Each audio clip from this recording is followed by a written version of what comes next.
ஜோதிடர்கள் தங்கள் வாடிக்கையாளர்களுக்கு சொன்ன பலன்கள் நடந்துவிட்டால் மிகுந்த சந்தோஷப்படுவார்கள்.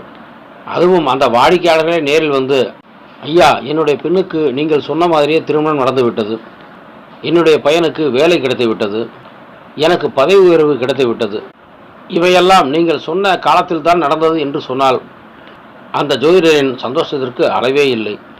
ஆனந்த கூத்தாடுவார். இது எல்லா ஜோதிடர்களுக்கும் பொருந்தும். தான் சொன்ன வாக்கு பலித்ததே என்பதை விட வேறு என்ன அவர்களுக்கு மகிழ்ச்சி இருக்க முடியும்? பிறர் தம்மை பாராட்டுவதை விரும்பும் இந்த உலகத்தில் சொன்ன பலன்கள் நடந்துவிட்டால் ஜோதிடருக்கு சில மணி நேரங்கள் ஆனந்தமாகவே இருக்கும். நேற்று ஆகஸ்ட் 15 அன்று மதியம் ஒருவர் வந்தார். உள்ளே நுழையும் போதே, வணக்கம் குரு ராகவேந்திரன் சார், நன்றாக இருக்கிறீர்களா என்று சிரித்து கொண்டே கைகூப்பினார். நானும் வணங்கி அமர செய்தேன். சந்தனம், குங்குமம், விபூதி என 3 பட்டைகள், கமகம ஜவ்வாது வாசனையுடன், கம்பீரமான ஆபீசர் போன்ற தோற்றம், காக்கி பேண்டும் வெண்ணிற சற்றும் அணிந்திருந்தார். ஜாதகம் பார்க்க வந்திருக்கிறாரோ என்று யோசித்து விட்டு, சொல்லுங்கள் சார் என்றேன். உங்களை தான் பார்க்க வந்தேன் என்று ஆரம்பித்தவர் கிட்டத்தட்ட 41 நிமிடங்கள் பேசினார். மிகவும் நேர்த்தியாக, சகஜமாக, அந்யோன்யமாக, மிகுந்த பழக்கப்பட்டவர் போல பேசினார். உண்மையில் அவரை யார் என்று எனக்கு தெரியவில்லை. என்னங்க சார், நான் உங்கள் தெரிந்தவர் ஸ்ரீயரோடு வந்தேனே, அவரும் பாடியாக இந்த சேர் கொள்ளாத அளவுக்கு இருப்பாரே, அவருடைய 2 மகன்களுக்கும் நீங்கள் ஜாதகம் பார்த்து நீங்கள் சொன்னபடியே வேலையும் கிடைத்தது, திருமணம் நடந்தது. அவர்தான் என்னை திண்டுக்கல்லிலிருந்து இங்கு வர சொல்லி உங்களை பார்க்க சொன்னார். அவரும் வந்து கூட பார்த்தார். நீங்கள் சொன்னபடி எனது மகளுக்கு தற்போது திருமணம் நிச்சயமாகிவிட்டது. 1 வருடத்துக்குள் நடக்கும் என்றீர்கள். அதுபோலவே நல்ல மரண் அமைந்துவிட்டது. அவளுக்கு பிஇ மாப்பிள்ளை தான் அமையும் என்றீர்கள். அதுபோலவே நடந்துவிட்டது. மாப்பிள்ளை 1,65,000 சம்பளம், என்னுடைய மகள் 95,000 சம்பளம் என்றார். அவர் சொன்ன ஸ்ரீதர் யார் என்றே எனக்கு தெரியவில்லை.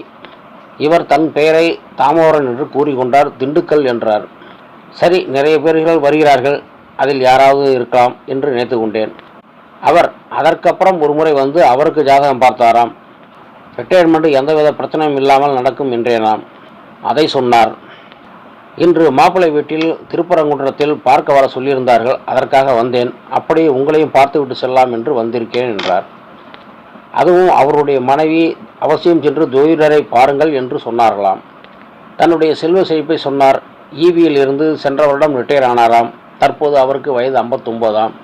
சென்ற வருடம் வாங்கிய கார், வீட்டு வசதிகள், புங்கனூர் குட்டை மாடுகளை வளர்ப்பது பற்றி எல்லாம் சொன்னார். இவர் எதற்காக இவையெல்லாம் பேசுகிறார் என்று எனக்கு உறுத்தியது. விஷயத்திற்கு வந்தார். மாப்பிள்ளை வீட்டிற்கு 1000 ரூபாய்க்கு பழம் வாங்கி சென்ற கதையையும், திரும்ப வரும்போது விபத்து ஏற்பட்டதையும் சொன்னார். கார் திருமங்கலம் டோல்கேட்டை தாண்டி ஓரமாக நிறுத்திய போது ஒரு டிராக்டர்காரன் வந்து இடித்து விட்டதாகவும், பின்னர் கூட்டம் கூடியதாகவும் பஞ்சாயத்து நடந்ததாகவும் சொன்னார். அதில் சிலர் இவரது காரில் இருந்த இவரது போனையும் பர்ஸையும் எடுத்து சென்று விட்டார்களாம். பஞ்சாயத்து செய்தவர்கள் உனக்கு 15, எனக்கு 15,000 என்று பேசினார்களாம். இதை கேட்டு டிரைவர் ஓடிவிட்டான் என்றார்.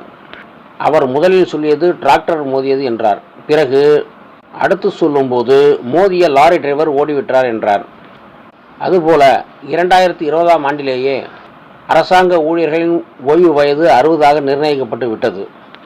இவர் தற்போது 59 வயது என்றும் போன்ற வருடம் ரிட்டையர் ஆனேன் என்றும் சொல்கிறார். ஆக 2 பொய்கள். பேசும்போது ஒரு ஃப்ளோவில் மாற்றி சொல்லிவிட்டார்.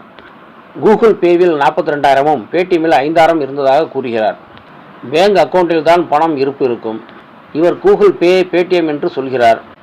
ஒருவேளை வேலட் என்று சொல்கிறார்கள். அதுவாக இருக்கலாம், எனக்கு தெரியவில்லை. செல்போன் திருடு போனதால் போலீஸில் கம்ப்ளைண்ட் கொடுத்தாராம்.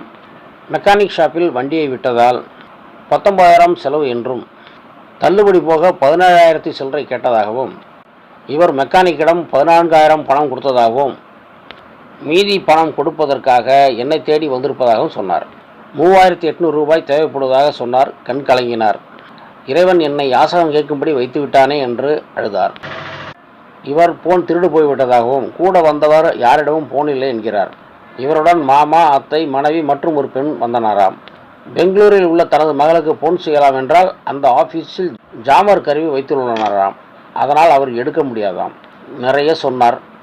அவருடைய ஆக்ஷன் எல்லாம் சரிதான். நேர்த்தியாக அபாரமாக நடித்தார். ஆனால் டங் ஸ்லிப்பாகி அடிக்கடி சில உண்மைகளை அவர் அறியாமல் வெளிவந்து விட்டன. அது மட்டும் இல்லாமல் அவர் என்னை மிகப்பெரிய சம்பாதிக்கும் ஜோதிடர் என்று நினைத்து விட்டார். வெளியில் பேனர் உள்ளது, அதில் என் பெயர் குரு ராகவேந்திரன் என்று பெரிதாக உள்ளது. அதை மனப்பாடம் செய்துவிட்டு அடிக்கடி குரு ராகவேந்திரன் சார், குரு ராகவேந்திரன் சார் என்றார்.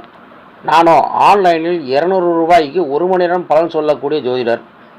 நேரில் வந்து பார்க்கும் உள்ளூர் கிராம மக்களுக்கு 150 ரூபாய் கட்டணத்தில் 2 மணி நேரம் பலன் சொல்கிறேன். அவர் தப்பு கணக்கு போட்டுவிட்டு இங்கு வந்து விட்டார்.